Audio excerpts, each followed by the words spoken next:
Can I be very honest? I'm not a person who cares about people's validation. Wow, that's fab. Of course, things are not going to go your way. Yeah. If it had to, then everybody would achieve what they want to. But yes, you know that if there is a problem, you can always Go back ask. to the person. Yeah, you can always ask. You can get a suggestion, and I take it from Jackky, or I'll take it from my father, or other people in the industry who I'm close to. So I think that really helps to have a support system. Like, we want to be normal human beings, normal people who are actually then working out. So we love to work out together. We love to eat that. Oh, let's eat a protein bar today. That is our cheat meal. I think I'm very content with where I am right now. Of course, things don't come easy when you're not from the industry, right? In today's episode of Women of Today, I'm in conversation with somebody who completes a decade in the industry. Over the years, she's grown exponentially, both professionally and personally, and it's only fair to say that she's been nothing but authentic on and off camera. Hello, this is Hesha, and joining me today here on India Today is none other than Rakul Preet Singh. Hi Hesha, that was lovely. Hello, thank you so much. Congratulations on 10 years and Happy New Year. Happy New Year, and Happy New Year to everyone who's watching this. It's 2024 special. I think every year is special, every day is special. Every day when I wake up, I feel like every moment is special. I think that's how I look at life. You know, if I'm going to take you back a little bit and rewind, let's start all the way from when you debuted in 2014 with the Hindi film cinema, definitely. Yes. And then 2013 was your Telugu debut, yes. And then you've come a long way here with completing 10 years in an industry that's so damn competitive. Let's just admit it. Right. I just want to ask you, in those 10 years, what were the kind of conversations that you had with yourself, you know, to sort of push through and be where you are 10 years later? I think you keep having conversations with yourself even today. It's not just when you start your journey, but somebody early on had told me that your journey truly begins after your first film, because you may still crack that first film, but to be relevant, to be doing films that are credible, to find your footing and a space for yourself is actually the bigger task.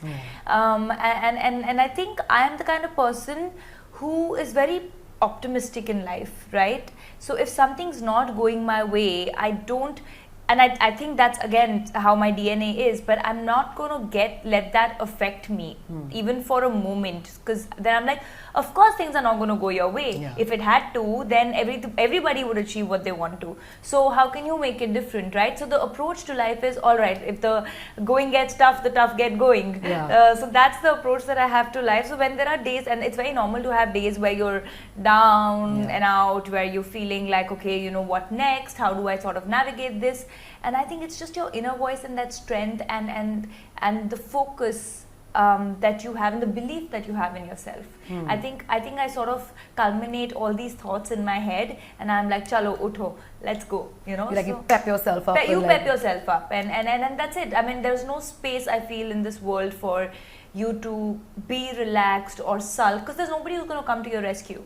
It's you yourself. So I think that pep talk with yourself and just like sort of allow yourself to feel bad for a moment, and then you can move on. If I were to ask you, if you have to encapsulate your own journey, you know, how would you sort of envision that? Is there anything that you'd like to change, probably do something differently, or you're so content with where you are right now that you feel that I took the right decision at the right time? I think I'm very content with where I am right now. Of course, things don't come easy when you're not from the industry, right? Because you don't know anybody. But I feel that's the beauty of it, right? Like today, when I think about it, I was a girl at the age of 17, 18 who dreamt that I want to act in films. I had no idea about films, about the big screen, about being in Bombay. And then you sort of start working towards that dream. And then now when I look back, I know that every decision that I took was my own decision, was taken with my own mind. So I can't blame anyone for it. My journey is my own.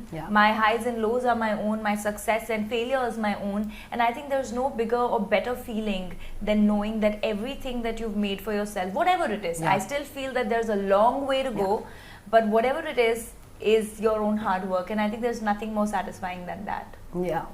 You know, at what given point in your own career field you actually felt that the industry opened up to the actor in you? Because vanity is a part that you naturally bring to the table, and that's just an add-on. But you also did roles, Chhatri Wali, of course, being one of them. There was Dr. G, where you sort of broke away from just being the quintessential good-looking Rakul. Right. What opportunities in your head sort of, you know, navigated that and opened that part for you, whether it was the South films that you did or just specifically the Hindi cinema? No, I think there is nothing specific Hindi or specific South. I think films are films, right? Like I've today in 10 years about 45 films down, so that's almost like doing 4 to 5 films a year. So it's not like I've really had the time to think, okay, if I do this, this will lead me to that, and that will lead.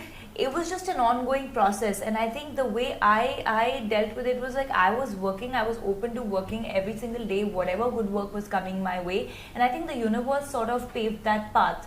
When did stronger films come, or when did films that I started headlining come? That's also not something that was, okay, now is picture ke baad, now you're going to get a film that you can headline.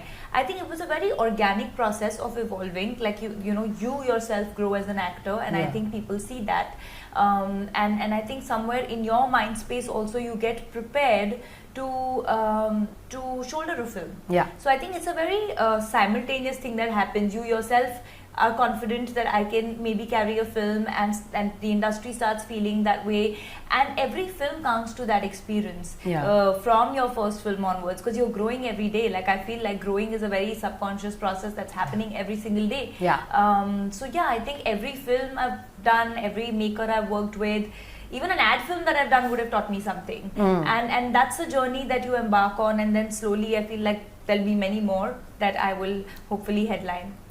At this given point in time, tell me like your one negotiable and one non-negotiable as far as your professional path is concerned, going forward. We've done. Well, why should I discuss my negotiable? You know, what can I negotiate? No, in terms of like work-wise. I know. That's what I'm saying. I think what's non-negotiable, I'll start with that, because that I know is very certain, and that's been from day one, is that if I can't watch my own film with my family, if I can't celebrate that cinema, like with my parents in the theatre, and that makes me uncomfortable, that's not a film maybe I'm made out to do. Having said that, they are very liberal. So as long as whatever my role is requiring, and there's no I somehow don't appreciate for my own self, not for anybody else, but sleaze for no reason. I think that for me is a no-no. Yes, of course, if there's romance between the lead actors, if it's a romantic film, of course it's the journey of those two characters, and that's understandable. But you know how sometimes it's just put in films for no reason, no rhyme or reason? I think that's something which is a complete no for me. What is negotiable for me? I think for a good script I would go to any extent in terms of, like, you know, if I have to give extra number of days, I have to maybe rethink on the monies, I think I would do that, because I'm really greedy for content. I'm really greedy for good work. You know, from one woman to another, we're all in an industry where validation is kind of very important. As much as we seek for validation internally, sometimes an external validation can take you a long way. I want to ask you, in times when you probably felt that you were not validated enough, say personally or professionally, what was going on in your head, and how did you sort of snap out of it? Can I be very honest? I'm not a person who cares about people's validation. Wow, that's fab. I am not, because you cannot. And whose validation? People who don't know you, people who don't know your journey, who don't know how much hard work you put even on a day that you're not shooting. You know, you wake up early, you have your regime, you have your routine, you know your intention is clear. And you know, coming to think of it, 20 years back when we didn't have the mobile phones or we didn't have social media, nobody really knew what other people are thinking about you. Or even actors didn't know what the audiences are thinking about you, or what is their review of you, because there was no medium to know. And people led a very happy life, and you know, films were becoming blockbusters 10 days after releasing. So I feel that was a great time. And we as humans are meant to function like that. It's just that in the modern world, we're so dependent on what people think, and what is our positioning, and how will I seem to look if I do this. I think it's unnecessary. I think you go on set, you do your work, you come back, you put the work behind doing that work, and then you're done. So for me, I think my thought process always has been, am I honest with myself? So if things are not going my way, is there something that I didn't give 100%? So I always first self-reflect. Because वो बोलते हैं ना अपने गिरबान में झांक कर देखो. So जब तक वो clear नहीं है, you cannot move ahead. So I think most important thing is to be honest with yourself. Correct me if I'm wrong, but I'm getting this sense of that Rakul sort of matured very early on. Is that really true? Because listen, if I'm dividing 10 years ago, I don't think I could probably like have my footing so strong. I guess so. I guess my younger brother says that, you know, आप मेरी mummy बन गए थे बहुत जल्दी. So I feel like some people are old souls. Yeah. That doesn't mean they're not fun, but they're just, I don't know, the outlook to life is different, and I think I'm one of them. And I think that also, we were talking before the interview, also a lot of it comes from the army upbringing. I can't not credit that, because you're made to be so self-aware and strong and headstrong, that these silly things don't really matter. I mean, when your fathers are on borders and there were no mobile phones, you have no idea where they are, what they're doing. That's the way you've grown up, right? Yeah. So you're so mentally strong that if someone's not liked my picture, it doesn't it doesn't affect you at all. Too bad they didn't see it. You know, like that's your attitude, and that's not arrogance. Yeah. That's just that you're so happy in your own world. And that's, I think, a happy way to be. But then, now that you've said it, I have to ask you this. Do you feel that you kind of got sort of slated as slightly more introvertish, if not arrogant, because you were so crystal clear with your thought process? No, I don't think I'm an introvert. I think what I am, what people do misunderstand me as in the first, like if you don't know me, would be that I'm really uptight. Guarded, maybe. Guarded. Like again, my younger brother has this, he's like, डरा के रखते हो. So it's not like डरा के रखते हो. But I guess it's like we were talking, like, when you have that guard, which is unknowing, and that's also sort of dignified and so I guess that's just my persona. But once you know me, you're chill. 2 minutes of knowing me, I'm very chill. Okay. Extra chill. Okay, let's look back 10 years and now. What do you think in your head sets you apart from your contemporaries? Oh, well. I don't know if it sets me apart or not. I think everyone today is very competitive from when I started to now. Like the social media game, the way people are, the interaction with the world outside, the global platform that now we are connected at. I feel like the last 5 years have really transformed into how the industry is and how much pressure there is on actors, right? Because the reach is that much larger. But I feel like I do definitely know that there's hard work and dedication and discipline is something that I would really like I would be 400% on. I mean, I don't want to sound really pompous in saying that I don't know how other but you're hardworking, let's just say that. Yeah, but I'm hardworking, and I think that's something that I could beat anyone at. Being a part of the industry also comes with pros and cons. Pros, of course, the fame, which we all love in the form of positive adulation. Con could be that, sometimes your personal life takes precedence over your professional life. In your case, and I've paid you this compliment even before, that's not happened because of the way you've handled situations and dealt with it. But what I really want to ask you today is that having a partner's importance in your life, how did that sort of help you, or maybe anyway shape you to sort of add value to what you were existently doing? Wow, that's a very, very, very deep question, I must say. I think, having a partner is a very natural process for any human being. Now, unfortunately, there is a lot of speculation when you're in the industry or when you're under the scanner of media on who and why. But at the core, we're all human beings who sort of crave emotional compatibility, who crave dependency to some extent, even though like I'm a very independent girl, but there are days that you want someone that you can come and rant out with, right? Like when I'm, I live alone, so it's not like I'm gonna come and talk to a wall that, my day wasn't good and this happened and that happened. So I think that also made me very mature, by the way, like, because I was single for the longest time. But I feel like having a person who understands your professional space can be really benefiting in terms of letting you be vulnerable. as a woman. I think, like we were talking about being guarded, right? When you are a solo rider, you sort of unknowingly have a guard on and you don't let your vulnerability out.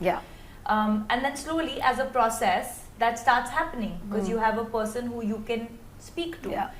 And I think as an actor, when you can tap on your vulnerability, it really helps. So everything, a balance, I feel like emotional balance in a human being's life will sort of have an impact on anything you do professionally. Now, whether it's as an actor or it's as any other profession that you're in. So yeah, I feel like having that stability really helps you sort of be balanced. And I feel it's also such a plus point because you have somebody who you can go to and talk to who's part of the industry, who understands your nature of work and can also probably give you an advice here into which I would go back to my friends and be like, did I do a good job? Did my interview go fine? What next? So on and so forth. So does that sort of also help you streamline and understand that, okay, I do have a person who I can go back to for an opinion point of view, or you're so headstrong that you feel like, no, I'll do it all by myself? No, I think largely it's all by myself. You'll be surprised to know that we don't discuss work. You know, I feel but I thought Jackie's a workaholic. So am I. You are too big, fitness-holic, workaholic. Yeah, so both of us are workaholic, fitness-holic, health-holic, like whatever it can be. So which is why it's important for us to not discuss too much work. Because if he's working 12 hours and I'm working 12 hours and that 1 hour that we meet in a day, we're talking about, yes, how did your day go is very important to know. But if he's talking about his stress and I'm talking about mine, then we're again in a workspace. Then where is the human connect? And that's a very conscious decision that's been taken, that unless like there's a volcano erupting and you really need to talk, don't talk. Unless I really need to voice out something. So if there's a concern, let's address that. But unnecessary gossip of said, this has happened, that has happened, or this is my... It's not me, it's not you. Like we want to be normal human beings, normal people who are actually then working out. So we love to work out together. We love to eat that. Oh, let's eat a protein bar today. That is our cheat meal. You know. So that's not. Those are our happy, like guilty pleasures. You know. Oh, we are eating food at 11 o'clock. Even though it's healthy, that's our cheat meal. So you know, like it's. I think we sort of like try to be normal. But yes, you know that if there is a problem, you can always go back to the person. You can always ask. You can get a suggestion, and I take it from Jackky, or I'll take it from my father, or other people in the industry who I'm close to. So I think that really helps to have a support system. You know, I also have to say this to you, that there have been times initially probably that people must have gone like, Rakul's worked with so and this actor and that actor, but now times have changed where people are actually saying that we are working with Rakul. Does that feel nice? I didn't even know people are saying it's that. True. I'm talking to people I know. I don't think about it so much. You know, I mean, I can feel good about it because you've said, and then what? It's not going to get me anywhere or do anything different for me.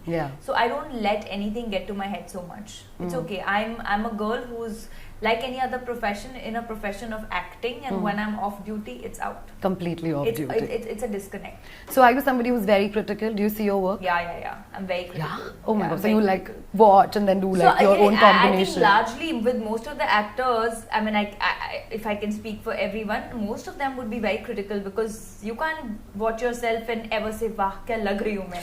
You know, kya kaam kiya? Wow, what a beauty. So aisa nahi hota hai. Yeah, I think most of us would say, "Arey, I could have done this differently maybe," or this is nice, but how could I possibly make it better? So I think you're at every point sort of trying to be better. Okay, before I wrap this up, I need you to break a misconception about Rakul. Misconception about Rakul. Wow, I don't know what are the misconceptions about me. I feel like I'm an open book.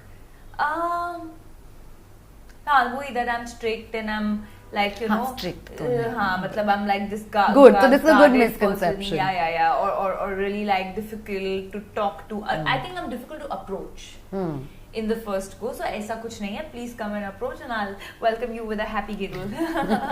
All right. So thank you so much, Rakul. So this was interesting. This was I'm wishing you all the very best thank for 2024. So all the other years, maybe 10 years later, I'll come back and do the same conversation with you, which is the idea and which is the plan. Lots of love, more power to you, more success, and I hope to see you super soon. Thank you. Good luck to you too. Thank you.